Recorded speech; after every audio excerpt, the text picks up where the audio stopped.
Hey everybody, it's the Aries1999 and I just recently passed 50 subscribers. So today we are going to be returning to the world of Fullmetal Alchemist to do my most highly requested video ever.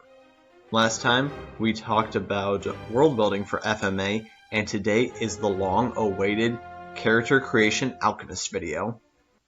Now, there is a dedicated FMA Homebrew class that we will be going over, but first I will be talking about your options to be an alchemist while staying within WotC published material. For these, you can say that your character is an alchemist in name for the roleplay aspect, but the other class is for the game mechanic aspect. First up is School of Transmutation Wizard.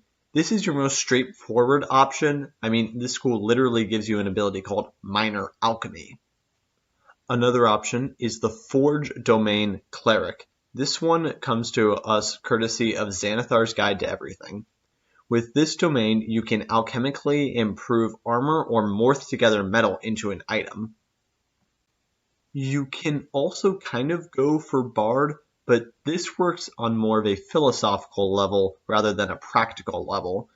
Music is about bringing together notes to form a song, so it's kind of like the instrument is the alchemical circle. I feel like Bard could work well as like a multi-classing option to put with Alchemist rather than just a way of being an alchemist, though. I just thought that I would, put that out there. For whichever way that you do it, you'll want to load up on transmutation and or evocation spells. Alchemists tend to specialize in a field of alchemy, so you may want to choose a particular type of spell, like fire or body enhancement. For background, most alchemists are studious, so you could go for sage. If you are a state alchemist, then you can go for soldier, and perhaps if you studied the balance of nature for your alchemy, then you could go for hermit.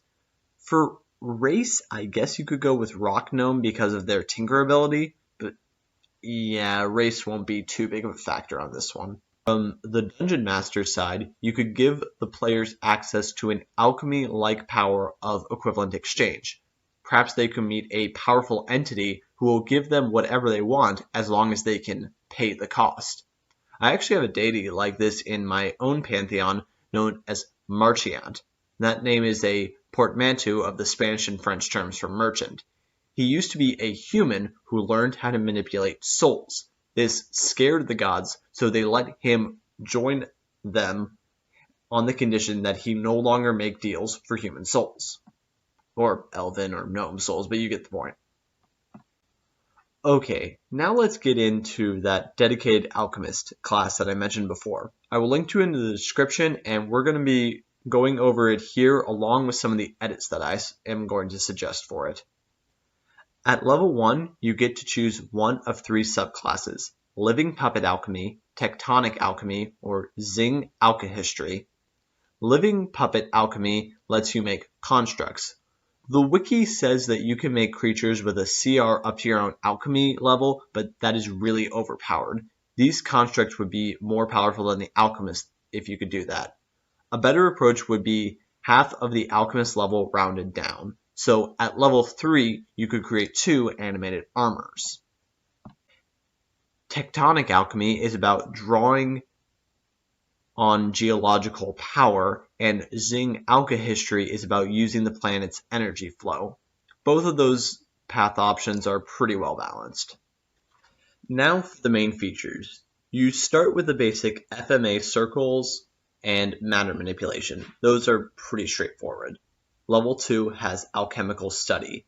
This is worded pretty weirdly on the article, but pretty much for every 3 levels, you get 3 points that you can put into any one of 7 elemental categories in any combination that you choose. The more points that you put into a category, the better you are at manipulating that specific element. Level 3 has combat alchemy, where you can get an extra attack or use 2 circles in one turn. Level 4 has alchemic recovery, which lets you regain alchemical stamina on a short rest. Level 5 lets you make a transmutation tattoo on your own body for portable alchemical purposes, let's say. Well spoken. I couldn't agree more.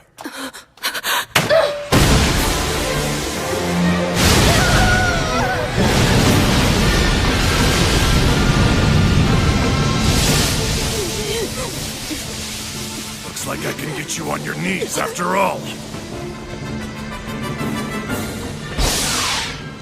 He's using the flint for ignition, and he carved a transmutation circle into his hand.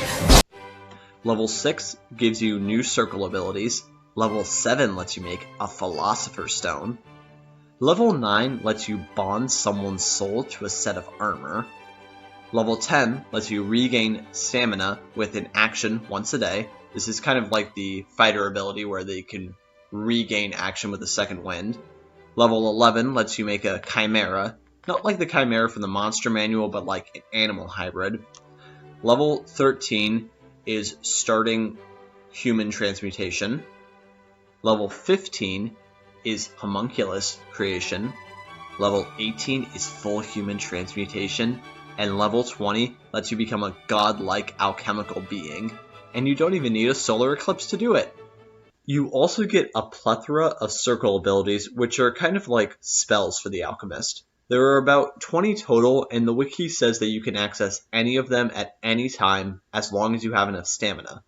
I think that that's a bit overpowered, so I would say that you get to choose 3 at level 1, and then you get a new circle ability with each new level.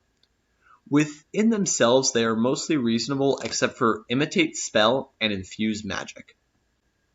Imitate Spell lets you cast any transmutation, illusion, or evocation spell.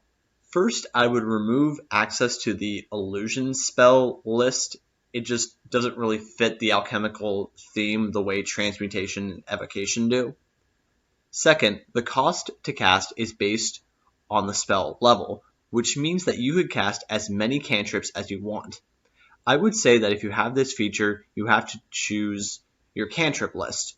You would get 3 cantrips if you are at level 1, 4 cantrips starting at level 4, and 5 cantrips starting at level 10.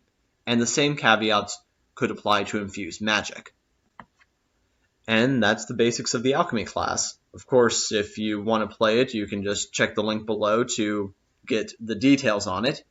And if you want to see it in action, check out my podcast, Enter the Dungeon, a brotherly podcast. My friend is playing a Goliath alchemist named Shantai Earthmover Lif Moriana.